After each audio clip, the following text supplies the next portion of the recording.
আসসালামু আলাইকুম গাইস। আজকে আমার ফার্স্ট ব্লগ। আজকে যাব আমি আমার কাকার তরমুজ খেতে। দেখানোর চেষ্টা করব আপনাদের তরমুজ ক্ষেত কীরকম। যাওয়ার পথে একটি বিল আমাদের বাড়ির পিছনে অনেক বড়। এখানে মুগ ডাল ফলানো হয়েছে। একটু আপনাদের দেখাইতেছি যে পিছনে কত বড় বিল। এখানে সব জায়গায় মুগ ডাল, অনেকের জায়গা আছে, এখানে আমাদের জায়গাও আছে, আমার কাকাদের জায়গাও আছে অনেকেরই।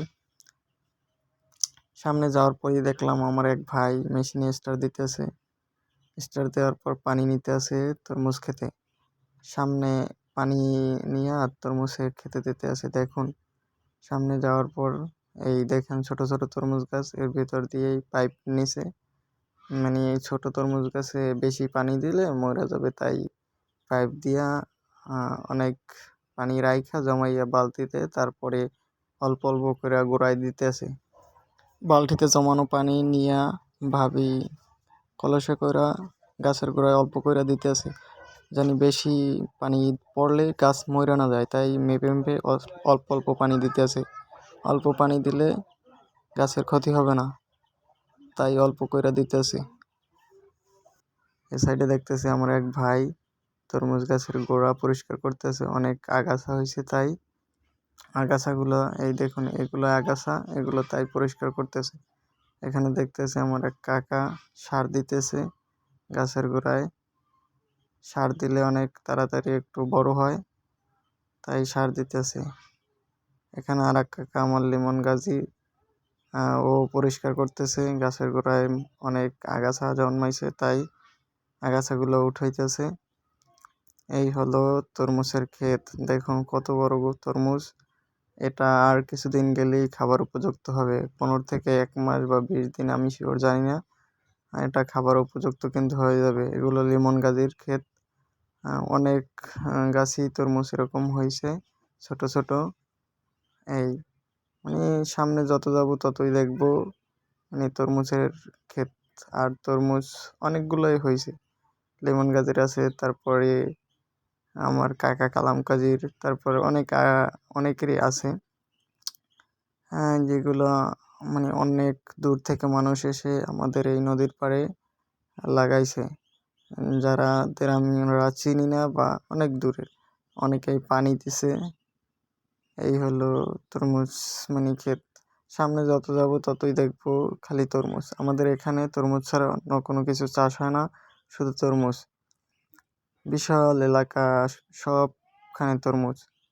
মানে কি বলবো, এই জায়গা অনেক সময় আমরা ছোটবেলায় দেখছি ফালানো থাকে, কেউ কিছু দিতেছে না, আর এখন দেখুন সব তরমুজ। আর তরমুজগুলো এমন সুন্দর হয়, মানে দেখতে যেরকম সুন্দর, তারপর খাইতেও ততটাই সুস্বাদু।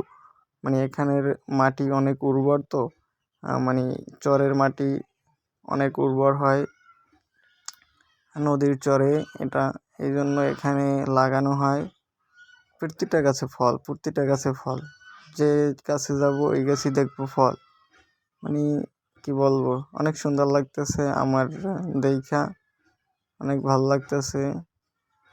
দেখি এরকম দেখতে দেখতে অনেকক্ষণ গেলাম, অনেক দূরে।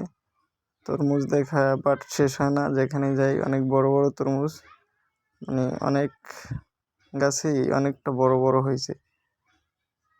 সামনে যত যাইতেছি ততই দেখতেছি আরো বাড়তি ফল, মানে প্রতিটা গাছই, সামনে যখন গেছি প্রতিটা গাছই ফল দেখতেছি, অনেক সুন্দর, অনেক বড়। এটা দেখুন এই সামনে, দেখি এর চেয়ে আরো বড় ফল আপনাদের দেখাইতে পারি কিনা, একটু সামনে হাঁটি, সামনে হয়তো আরো বড় ফল পাওয়া যাবে। দেখতে থাকি একটু, সামনে যাওয়ার পর কি পাই, সামনে যেতে থাকি। এই দেখুন কত সুন্দর ফল, কত বড় হয়েছে। কিছুদিনের ভিতরে ফলগুলো অনেক বড় হবে, এখন তো ছোট চিনায়, কিছুদিন গেলেই এই একটা ফল দেখুন কি আকর্ষণ চিনায়, মানে কি সুন্দর দেখতে, মানে যেরকম পাকলে ফলগুলো চিনে ওরকমই। এই ফলগুলো 15 থেকে 20 দিনের ভিতরে খাবার উপযুক্ত হবে। দেখুন কত জায়গায় দিছে অনেক। এই একটা ফল দেখুন কি সুন্দর, মানে এখন সামনে যেগুলো গাছ আছে সব গাছই ফল আছে। এই একটা মানে প্রতিটা গাছেই ফল আছে। অনেক বড় এলাকা, অনেক জায়গা, অনেকখানি জায়গা। দেখুন কত জায়গায় যে তরমুজ দিছে, যে যাই আশা নিয়ে দিছে সবার আশা পূরণ হোক, সবার গাছে ফল হোক। অনেক সুন্দর।